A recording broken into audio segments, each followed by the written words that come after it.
That, that sounds like a plan. So hi everyone, I hope you can see my screen. It should say SCIP meeting community pillar update. Great. So wanted to take the time today to kind of give you all an update on the community pillar. We're going to start out by kind of level setting and then share an opportunity with Home First, which is a nonprofit here in the Bay Area. And for those of you that I don't know, my name is Anisia Dugala, and I'm presenting today with my colleague, Dot Cordova. So just to kind of refresh where we were at the last time we kind of introduced this, I think it was one of our first sessions, and we started talking about what our mission area and kind of what our goals were with the community pillar. And this really comes down to sharing improvement methods and resources with our local communities within the greater Bay Area is kind of the scope that we'll be functioning in. And so our ground rules for how we're going to be interacting with some of the nonprofit orgs that we are aiming to partner with are very similar to how we do our internal work. We are there to partner with the people. We will try our darndest not to do the work for them. I'm sure that there's always a little bit one-off case because I know that we're all very helpful and giving people. But really coming down to, we want to collaborate with people and we want to support them as needed within reason. And so with that, we kind of narrowed down some of the offerings that we would be able to give to our community. And this came down to improvement training tools and project support. And so these are the kind of two buckets that felt like were well within the scope of this group. And then leveraging platforms for outreach like Stanford Today, reaching out to nonprofits that we've all worked with before, and then of course LinkedIn. So within the improvement training tools, our goal is to take things that we have all used and engaged with before, like A3 problem solving, waste walk identification, et cetera, to really take the time to partner with our nonprofit partners and educate them on the tool and then walk them through the application process so that not only can we solve the problems that they bring forward to us in the moment, but then also support them for addressing future problems and issues that they might encounter. And then similarly with the project support and facilitation, thankfully, we are, very privileged being here at Stanford Healthcare, and then, of course, Lucille Packard, and we have access to a lot of really amazing tools and resources. And so supporting our nonprofit partners with program facilitation, not institutional knowledge development, and then event planning and project management, and sharing some of the tools and resources that we have with them as well. And with that, I'm going to hand it over to Dot to go over our opportunity that we wanted to share with you today. Thanks so much, Anisia. Since you're sharing, is it okay? I've got the video up if we want to share, but I don't know if you want to, if you're able to pull that up as well. But I'll give just a brief overview a little bit about Home First, and then we could show the video. Otherwise, I can share. I'll share. Let me share my screen here. Okay. Perfect.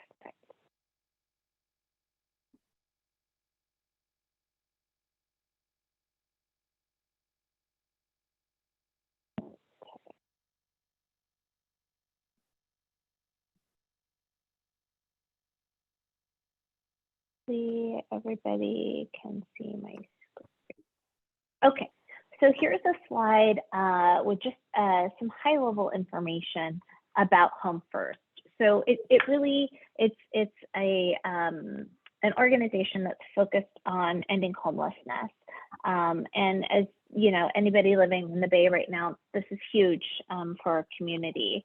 And so this is just a little bit of information about the organization. I've got just a snapshot of what their strategic plan is, but their mission is really to end homelessness by providing a whole slew of services to them, that including, right, just finding a home, being able to also stay housed. And so a lot of individuals that work for Home First have experienced homelessness themselves. They have a quality council, which we were very impressed to hear about when we learned a little bit about their organization. And so they're very familiar with quality improvement. We shared a little bit about this, about our SCIP community of improvement professionals with them, and said, hey, you know what, we would love to be to help you, and let's see what would work for you and what will work for us. And so I'm going to share a video here with you, and then that tells you just a little bit about them. So give me just a moment so I could swap applications here.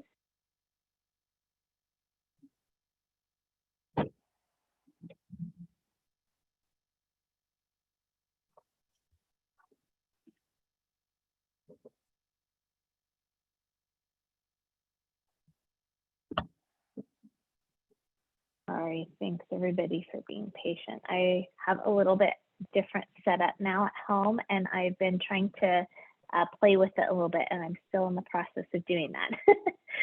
So my monitors are a little off right now. So can everybody hear, or actually, you know what, let me stop for just a second. I realized that I don't think the sound was sharing, so. Oh, it was. Make sure we could hear it. Oh, it was. It was kind okay, of quiet good. and a Thank little you. bit fuzzy, but if there's a way to make it, like if clicking the button might make. Okay, let me see if I can just increase that maybe here. Thanks so much.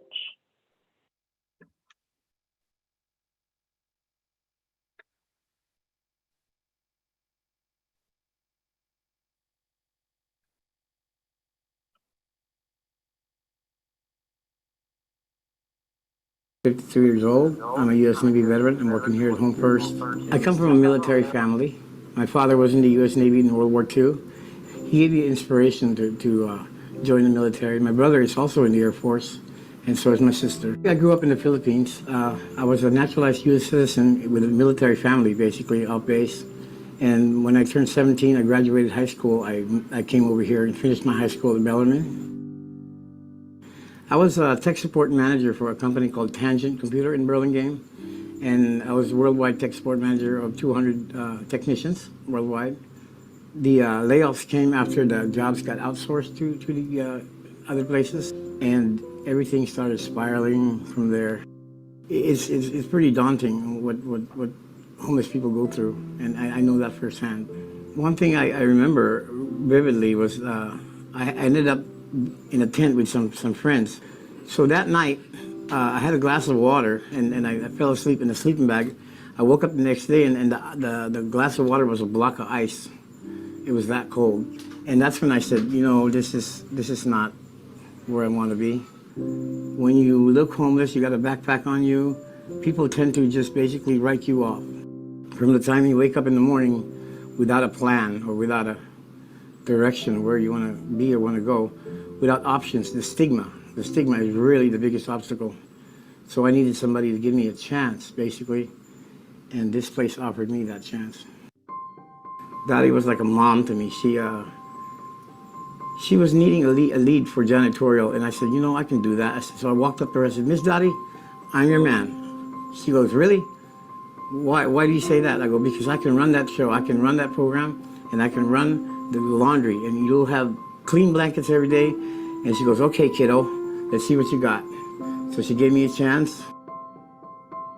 I run a couple of programs here. One is the Low Demand program and the New Start program. And I'm also a resident coordinator. I connect with these people a lot because they know who I am. They know I've been there. And so they open up to me a lot. It's amazing. It is important to help the veterans out because first and foremost, it is a moral responsibility to help those who put their lives on the line. They put their lives on the line with no questions asked. And if I can make a difference with just one life, I'm good with that. And this month alone, we got 6 people housed in New Start. with the help of the other case managers and goodwill and everything else. There's no feeling like that. It's just, that's why I do it.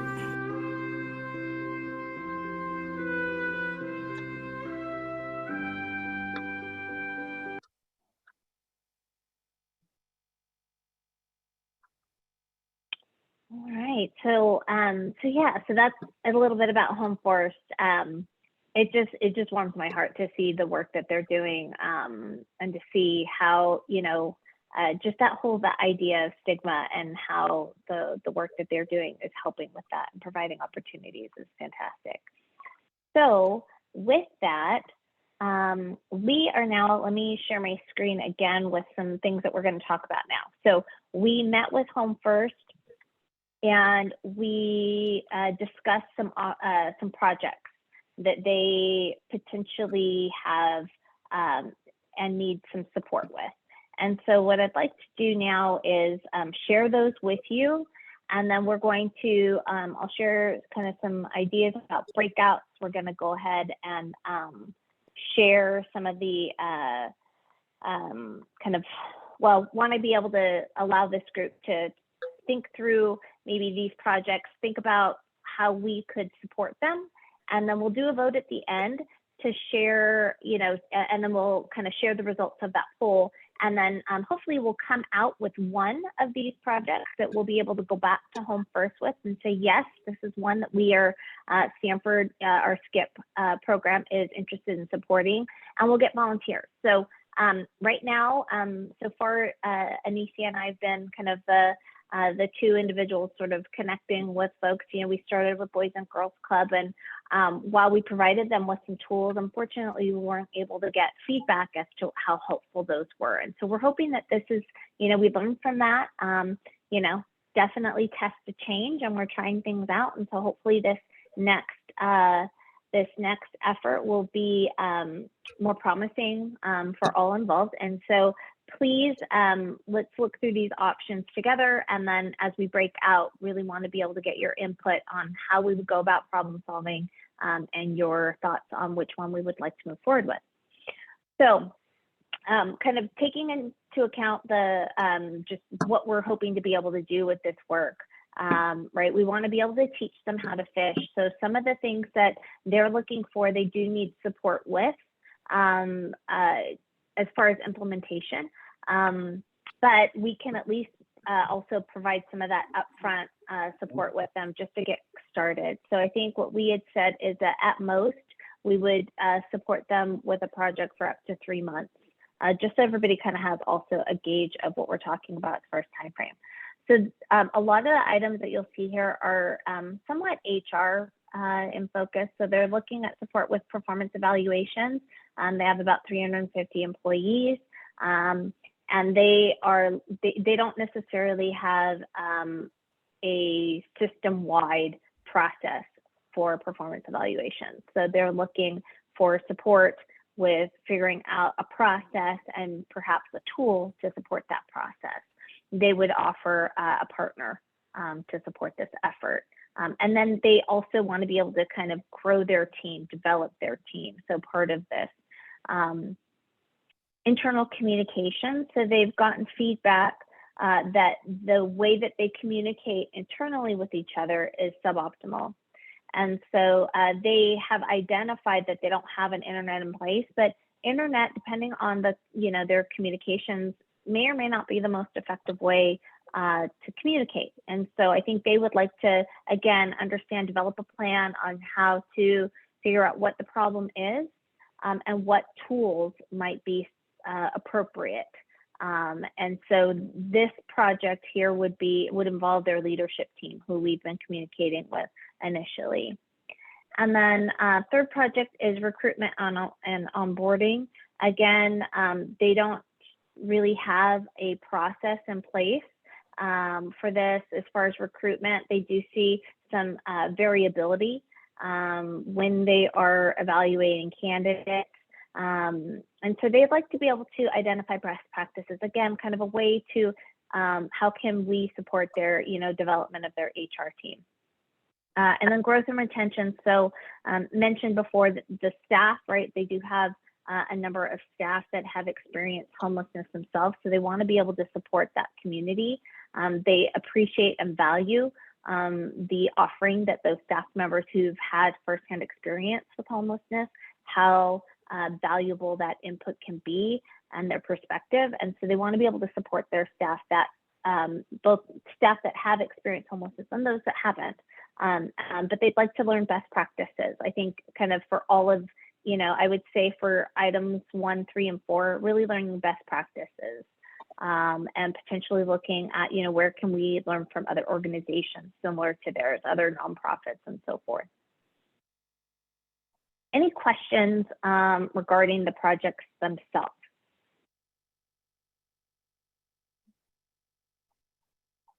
I have a question about the internal communications. You mentioned that was going to be leadership, certainly not exclusive to leadership, right? I mean, for this kind of thing, we'd need a team of people across their stakeholders in order to be able to solve for it. And so let me just be clear, see if I'm clear, that it includes leadership, but not exclusive to leadership.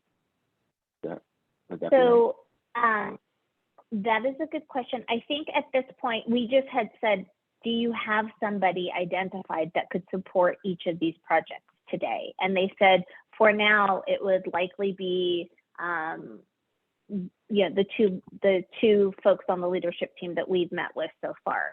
And then they would probably, again, I think you're right, we would have to expand, but at this point, those individuals haven't been identified yet. I don't think besides the two of them, they had other individuals in mind yet. Okay. But they are thinking about it, like they're open to thinking about it for sure. And for the first one, you said that they're looking both for a process and potentially a tool. By tool, is it like purchasing an HR system?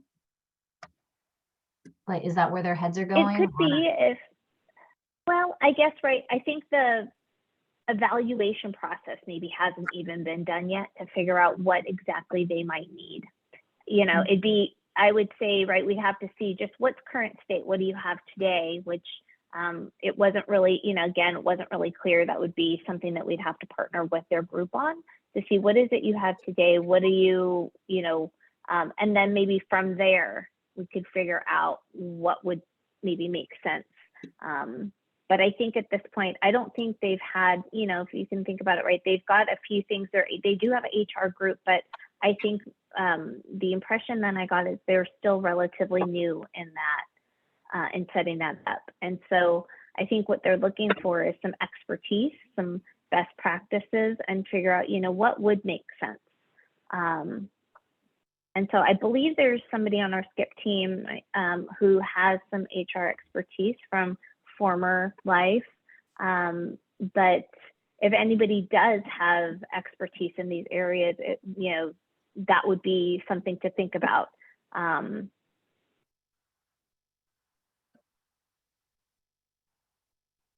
Okay, so I'm gonna just, in the interest of time, and let's see if I can skip down here. There we go.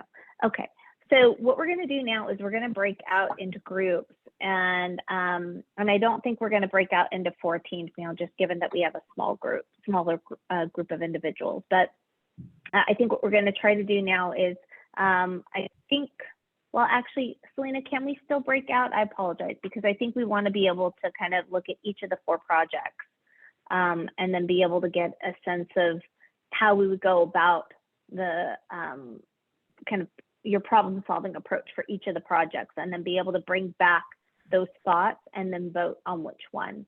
So I think we still want to be able to break out into 4, but I can't remember. I apologize. I think you mentioned maybe are we going to keep one in the main room and then. Yes, we'll keep one in the main room. Okay. We can do 2 groups of 2 or 3 since we have a smaller group. Okay, perfect. And I am missing an F in my follow-up.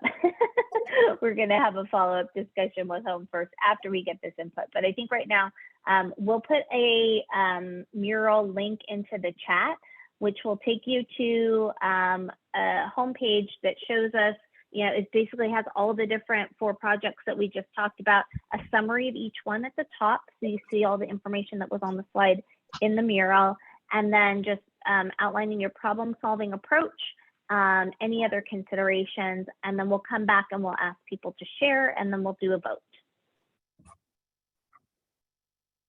I'm gonna stop sharing for just a moment here. I'm gonna check the chat and see. I do want to think, make, okay.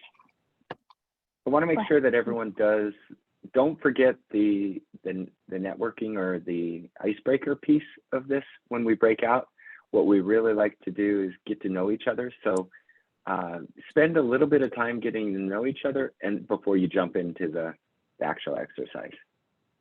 Just a reminder for that, because that's a big part of what we do. Thanks so much for that reminder, Ryan. Thank you. And thanks, Lena, for posting that in the chat.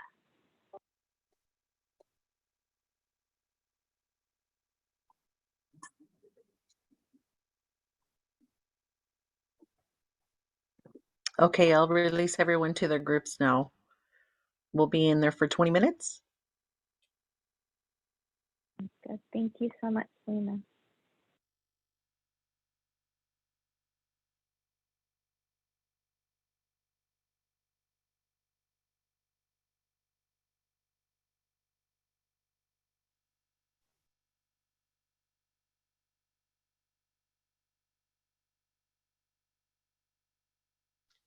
So Ryan and Selena, are we a team? Yes, we're a team. Sorry, Michelle, looks like somebody dropped off.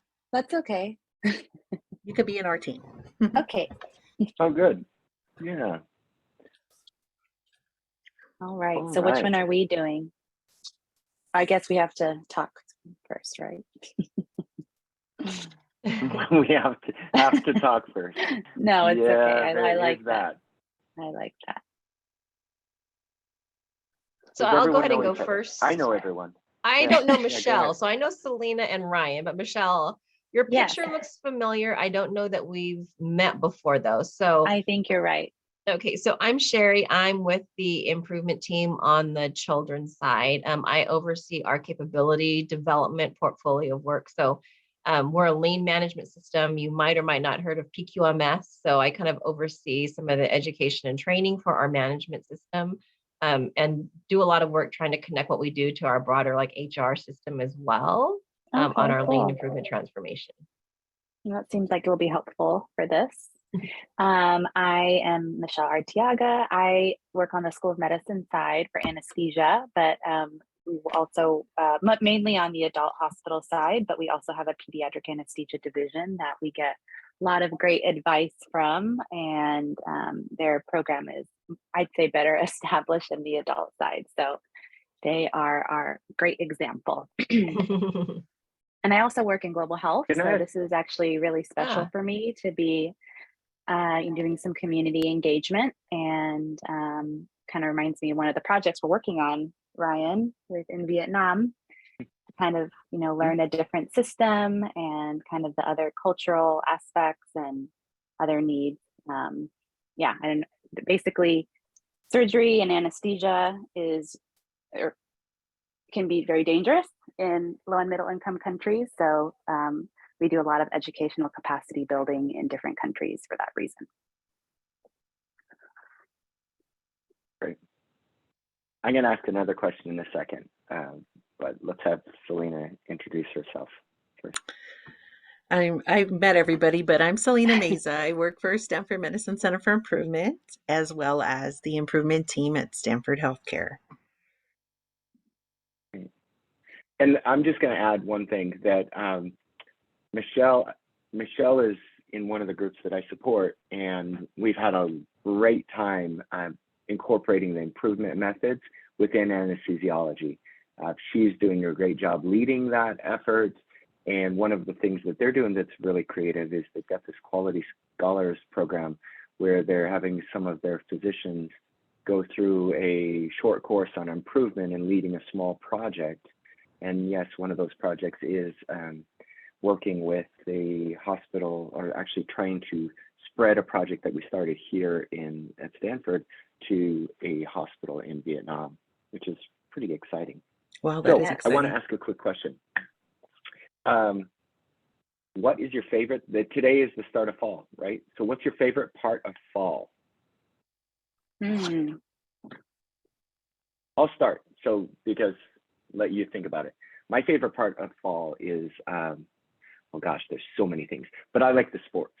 I'm all about the football, the American football, the English soccer football. It's just the start of all of that stuff, and it's just stuff going on all the time.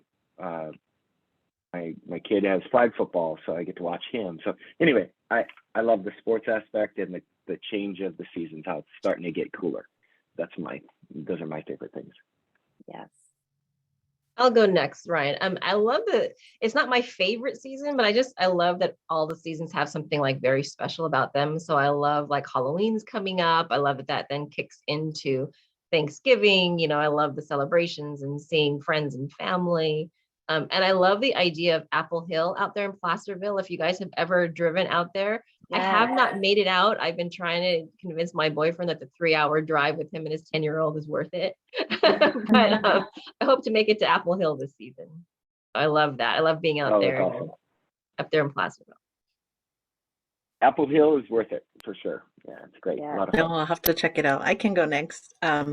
So living in California, we don't really get seasons that much, but I do enjoy fall because it's perfect. You don't have to wear like a thick sweater, or you don't have to, you could still wear long sleeve in the morning, but in the afternoon it gets a little hotter.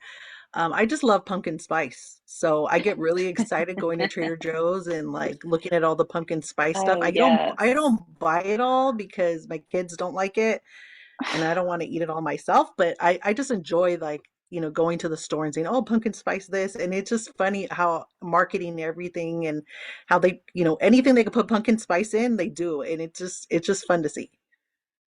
I just had Trader Joe's pumpkin spice cashew coconut yogurt. So I hear you. I'm Wow, feeling that ya. sounds amazing. I love that. All right, Trader Michelle. Joe's in the fall is the Mhm. best. I totally agree.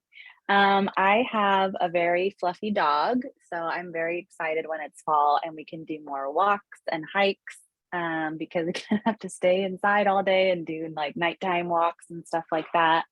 So I think fall is great hiking weather. And I usually go on a vacation in September, and that's what I'm doing tomorrow. So I'm very Oh, excited to go cool. to Hawaii tomorrow. Yeah. Nice. Yes. I Being learned of outdoors. someone else from Stanford's going to Hawaii. Actually left yesterday to go to Hawaii. There you Must be go. the Stanford place to go in September. Yeah, Man, once I fiscal gotta year get is on that next year. over and all the ducks are in a row, then go to Hawaii. Yeah. All right, that sounds good. Okay, let's jump into the business side of things. Yeah. All right, what do you guys want to just talk it through, or you want to just, how do you want to do it? Which one are What we interests assigned you? to? Yeah, What piques do we your have interest? one, Ryan? I don't think so.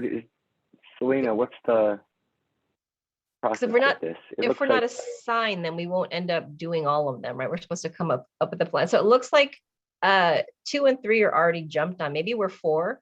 I'm looking at Okay. the Miro board, and no 4 one's or done 1. 4 yet. sure. I think I was in the 1 group before, so Okay. Yeah, you were. So I we're guess we could probably do either of 4. those. Which growth one and piques your interest? retentions or performance evaluation. Yeah, I think we're growth and retention because somebody's already working on the other 3. Oh, okay. Oh, okay. If you look at the Yeah. board, 4 is blank. 4 is good. So elevate and support staff. I actually liked this one best because I like that idea of like elevating people. I think it can be really creative with how to make people feel better, feel like they have a purpose, feel like they're contributing to something important, and kind of sounds like it's like a real issue of dignity and giving people back that. So I think it's a very kind of I don't know, lovey-dovey type effort that we could do, but obviously there's very practical things that we could do too. So I think it'll be a good combination. Okay, so how would we approach this? So you're tasked as being the improvement professional coming in and helping them with this. What are some of the tools, the methods, the measures, the approaches that we would take? I put one in. I put literature review.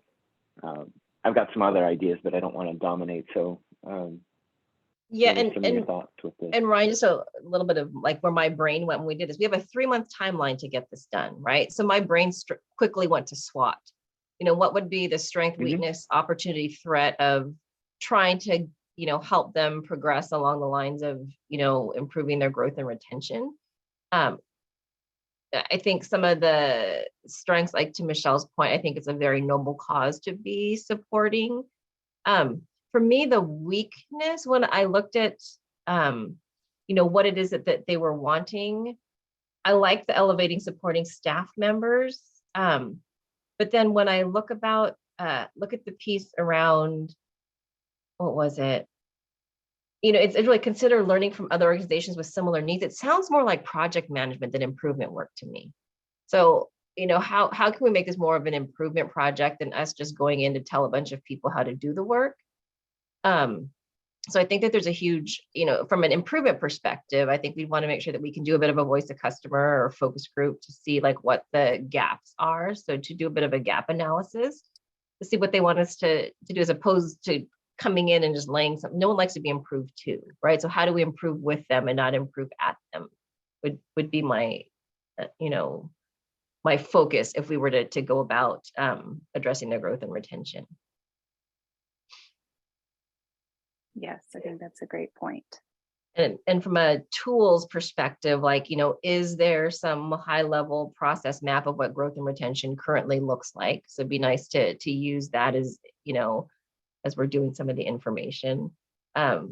We want to see what kind of data that they have. So, what does growth and retention mean to them? Do they have current targets? Like, I kind of want to see what data they have in their front pocket or their back pocket, so to speak. Those are the things that come to mind. I kind of think like an A3, so the left side of the A3. And better understanding, obviously, like what is really the problem that they're trying to solve. I'm sure they all have like a very intuitive feeling that something's not right. But if we could even get the 4 W's and the so what for them to draft, a bit of a problem statement to get them better aligned, would be something that we could do. And I think the growth and retention are actually pretty different things. And I think it might be helpful to focus on one, maybe retention, Yeah. I would say. And yeah, I think it might be hard to do both. Yeah, absolutely. And it'd be nice to do this with a bit of an A3 format, whether we tell them that or not, remains to be seen. But if we were to actually do this so that we as a team could be better aligned on, what it is that we're trying to do and the gaps that we're trying to close. So I would say A3 for sure. And then for me, right, SWOT analysis is more before we did any of this stuff. So I don't, we could probably take that, post it off of there. Right? That was just the ramblings of Sherry. No, I think it's good. I think it's, it does say problem solving approach, but I think it belongs there. I think it's part of the background, just like the literature review. I also think there would be they said compare against other organizations. Certainly literature review in this case would involve not just literature, of course, because a lot of these isn't necessarily going to be published materials. It's going to be going and calling or looking at other organizations and seeing what they're doing. So I'm gonna add to the literature review and make it like, I'll say go see. That's just what I was going to say. I think we need to physically go to see what, could we be part of, their Gemba. So I love that you put that. That was my next thing. Yeah. So I like that. Great. Other thoughts? Those are great. Very, very good. Trying to think like what kind of, training that might be best for them, whether it might be something in person or, it's about growing their skills, it seems like, and kind of figuring out their potential and what what more they can bring to the organization. I think that would be a great way to kind of focus on the growth piece versus, you know, hiring new people or expanding. It's like, how can we invest in the current employees? So I don't know if that would be, yeah, I'm just trying to think of like that, a good way to do that. I included that at the other considerations at the bottom. I don't really see that as a problem-solving approach as much as a, oh, I a see, solution or a yeah, or maybe a you know, a sustainability plan, and that yes, seems to me that that would be certainly something that we want to incorporate into the great. overall plan. Yeah, I didn't see the other box, so thanks. No, you're fine. Yeah, good. I'm capturing this. Other thoughts? Yeah, part of their data, it'd be nice to see what do they currently have documented, if anything, for their growth retention plans. So we'd want to see, like, you know, trying to establish current state. Yeah. Mm-hmm. Like how, in terms of the data, yeah, how many people are leaving, if retention is an issue, what's the turnover rate like? Yeah, and also if we're looking to improve a process for them, what is their process? I was thinking that in the data posted above, but in the one that Ryan just put, I was thinking along the lines of like, how do they currently grow and retain? Is it documented? Is it just very organic? Mm-hmm. Okay. I'm going to put that under the process map one. Because that could certainly be part of a process mapping session.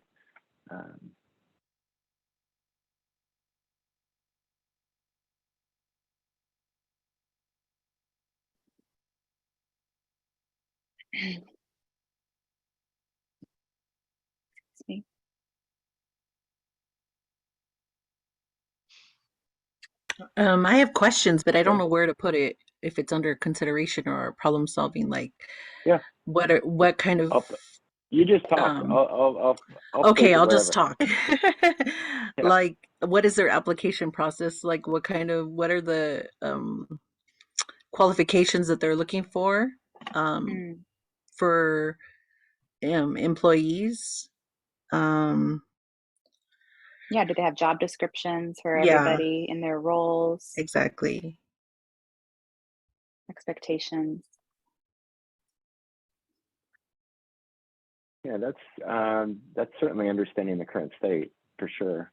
Okay. I'm gonna put And in that terms of like the under Gemba, you know, I think we were talking about us going to Gemba, but they could probably do the same at a similar organization. So, I mean, we can leave that there, but Exactly. it can go both ways, basically.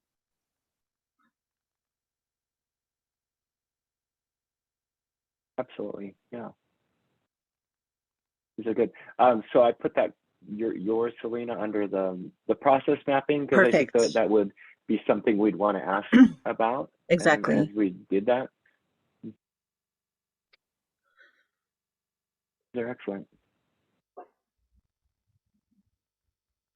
Move some of these around a little bit, kind of order them. Not that they're necessarily have to be in this order. Stakeholder analysis does kind of fall with surveying a little bit. What about like funding for these roles? Are they volunteer or are they getting paid? Especially for growth, I feel like, you know, fundraising or I don't know, something may have to be considered. It might probably another consideration. Yeah. And that's also current state. I think where you're going with sounds like, yeah, it sounds to me like this would be gathering, that is a current state kind of idea. Let's see, where would that fall? Yeah, I think that Ryan, probably on top of your high level, because it looks like you're putting everything under process mapping, but probably current state includes, right, the high level process map, some of the data. Mm-hmm. Yeah. It does. I think a lot of this is the current state. Yeah.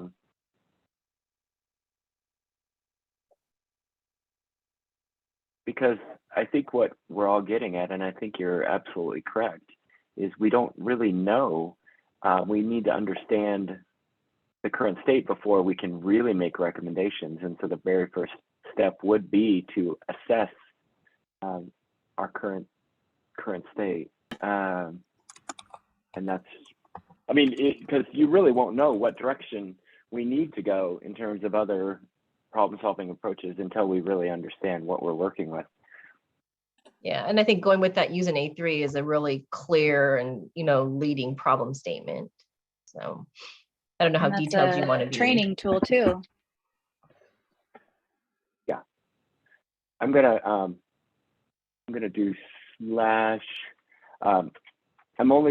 I agree with the A3. I'm just putting slash charter because the Yep. chartering of it is part of the A3, but also could be a separate exercise. Mhm. And so that whole exercise would be worthwhile. So I don't want to. Yeah. The A3 can be used for both. Yeah, no, our team for, you know, new initiatives has agreed to do a charter, you know, before leading with the A3, right? To make sure that scope and Yep. expectations are clear. So I agree with Right. that. Yep. I do prefer that myself, but you can do it within the A3 too. But sometimes the A3 intimidates people. You know, you show that and they're like, "Whoa, that's just too much." So you simplify it down to just the core elements, and that can be done through a charter exercise too. Yeah, because I don't think Home First is likely not familiar with an A3. They'd be like, "Hey, what?" Right. Yeah. Right? Yeah. So, yeah. Exactly. Yeah, I really try to downplay even the term A3 when I work with people that are not familiar with it. Yep. So I just talk through the questions of about what a charter, what what's our background, why are we doing this, and tell me a little about the history. So what's our goal? You know, like that kind of thing. You're building effectively the A3, and then you can introduce it later sometimes. Perfect. Other thoughts? It's good. We could try to tackle the first one if you want, if you feel like this is pretty solid foundation. Sure. How are we on time, Selena? We have a couple minutes left. I put in the I don't know how to put in the mural. You can't put a message in the mural, huh? I sent out a 3-minute let's warning. go to the 3 minutes. Okay, what can we do in 3 minutes? Performance evaluations. Some of the same methods we'd want to do, right?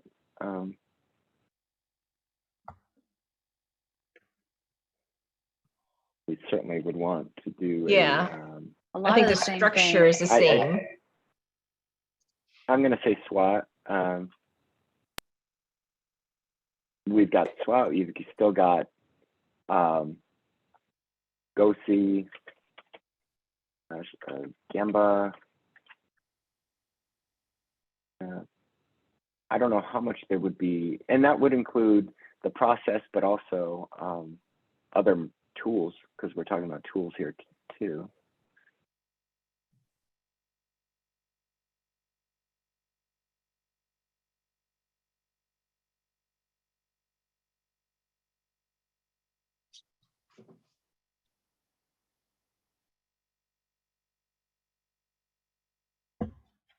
Oh, and they've got a solution at the bottom.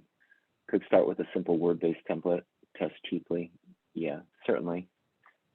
If in fact that's what they're asking for.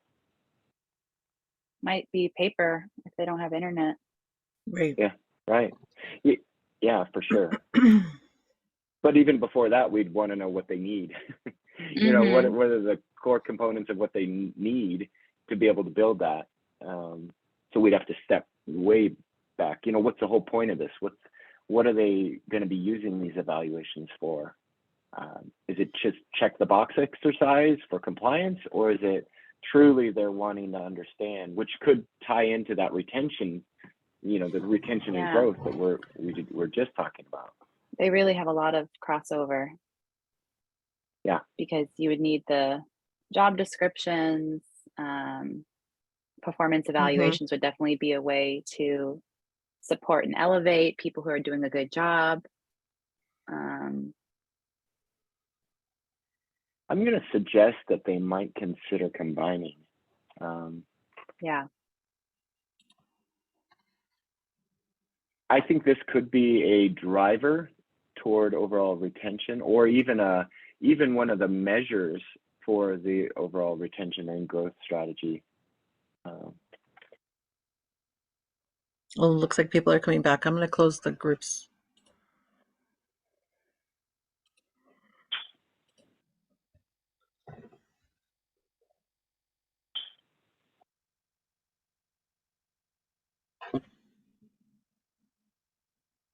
We have Dot. Did we lose everyone else?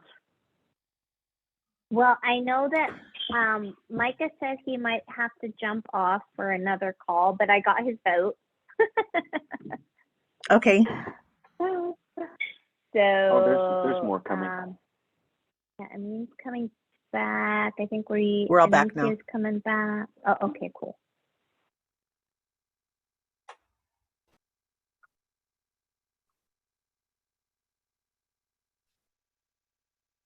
All right. So I guess let's see here. I guess I should share my screen, yeah, and then we can just kind of review. Share here. Okay. All right. So thanks everybody for doing the exercise. Hopefully it was a good one that everybody enjoyed and got to connect. Let's start with team one. Do you want to share kind of what your thoughts are on the improvement approach for this one? Well, I'll start because our team kind of did 4 and 1 because we were somewhat combined a little bit. So we started with 4, then we finished with 1. But effectively, one of the things we were looking at is there's a lot of crossover between Project 4 and Project 1. And seems almost as if Project 1 could be a subset of Project 4. Growth and retention, and possibly even narrow that down a little bit between growth and retention, because those are two related but different things. And so maybe need to refine that scope somewhat.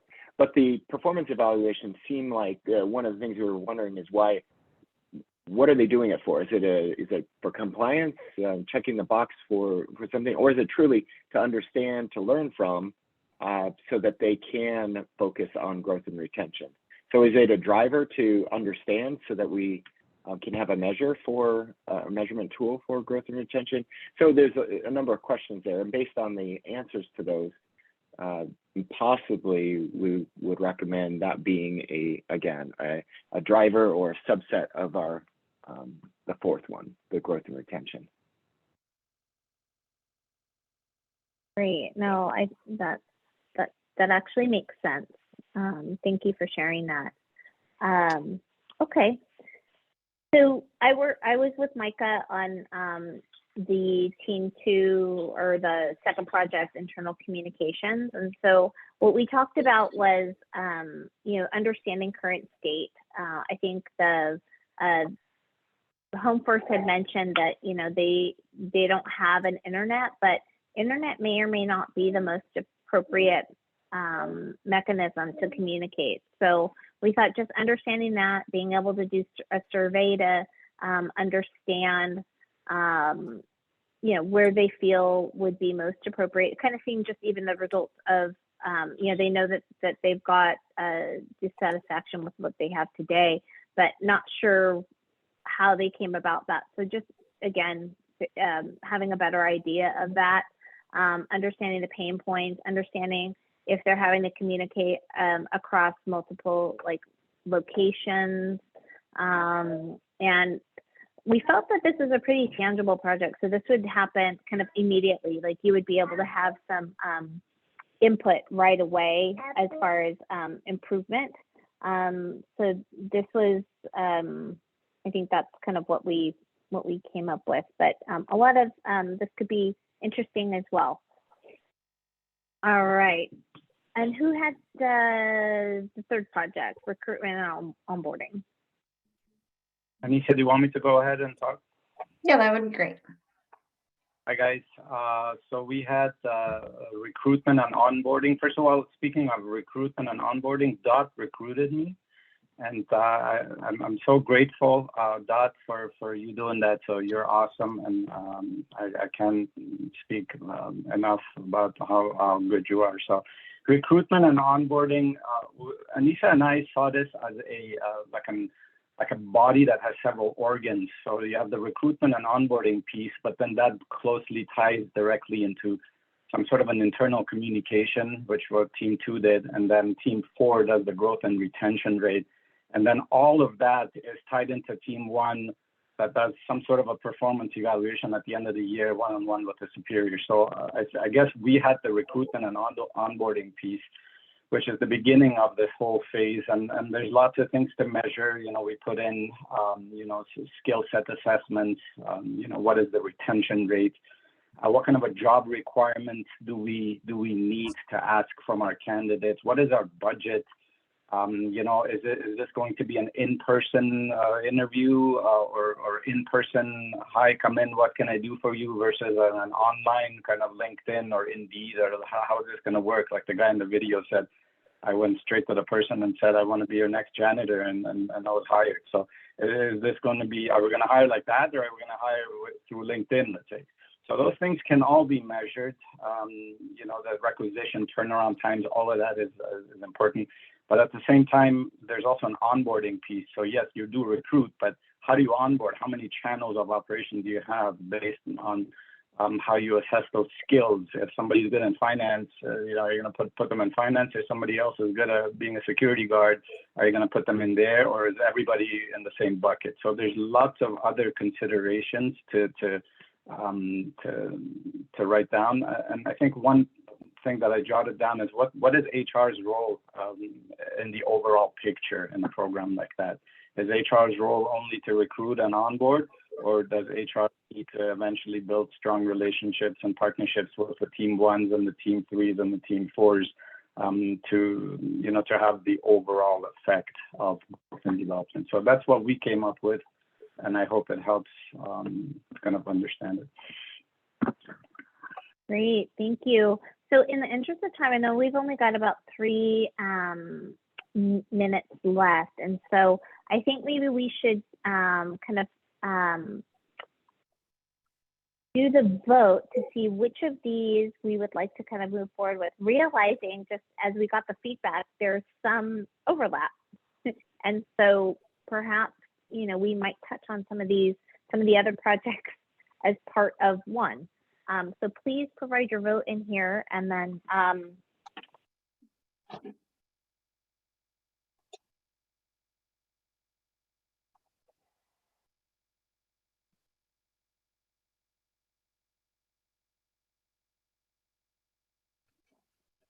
Rena, I'm not seeing the actual. I'm seeing the results of the poll. For some reason, I'm not seeing the actual. Me too. Maybe it could be because if we are co-hosts at all, we won't be able to vote. Yes. I think You can so. tell us your vote after. Okay, I'll do that. Thank you. I'll Based release on that, I'll I release think the that- results. Yeah, based on that.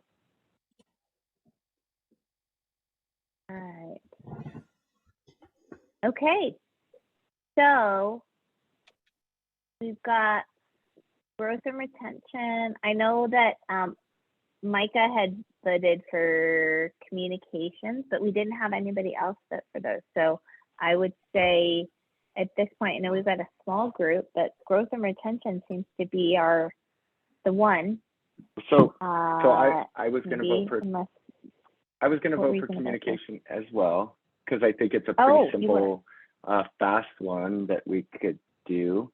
Although I think Okay. any of these would be good, but I think that would be a quick win. I would think. Yeah. But Well, that but was all the of one you, I that was would- going to vote for too. So Was it? maybe there's 3 of us. So maybe that if, I'm sorry, Ryan, I guess I had assumed you were voting for growth and retention, but I was wrong. So, I like it. It's fun. It's Anisha, good. which one do you like? Because I don't think you got to vote either, or did you? Oh, no, I did. My vote's already in there. Oh, your vote's Yeah, in. Okay.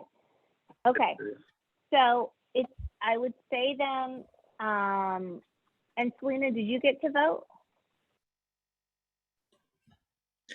No, I didn't. I like communications Okay. also. Okay. All right. So if we do that, then I would say we have 4 for communication and 2 for growth and retention, 1 for recruitment and onboarding. So from what we're seeing, it sounds like communication would be the one we would go forth with. Are there, or Anicia, did you want to say anything? No, I think a potential option would be for us to at least start with one of these and then, seeing how that engagement works and look at potentially taking on these other projects in the future as well. Absolutely. Well, and I think they might lead into the others, right? Like, I feel like there could definitely be some overlap. I guess what I'd love to know too, just before we go, I know we've gone over a minute. Are there anybody here interested in supporting this work? And if not, like, if you don't want to speak now, I don't want to put anybody in the spot, but let's maybe, Selena, can we give, maybe when we send out the slides, if we can, just, I think Anicia and I's information is in there, but maybe if we put it in the body of the email, if that'd be okay, just so that, have people reach out to us, because I know we had a smaller group today. Sure. But if we're going to embark on this, would love to be able to have other support with this work. The other thing to consider, I'd like this to put a plug in. I put in the chat I like, I wish, I wonder. So if you go in there, please go in there, add some notes, and then you can also say if you'd like to participate and how you'd like to participate, and then we can pull those and I can share those with all of you. That's great. And then there's a number of people who aren't here, so I'll be sharing the recording on our website, and then we can also reach out to others. So there's plenty of opportunity to share that you're interested. Okay, fantastic. Thank you so much, everybody. Thank you. This was great. Okay, thank you. All right, bye. Thanks. Bye. Bye. Have a with good that, day. let's go ahead and close. And thank you very much, everybody. Don't forget.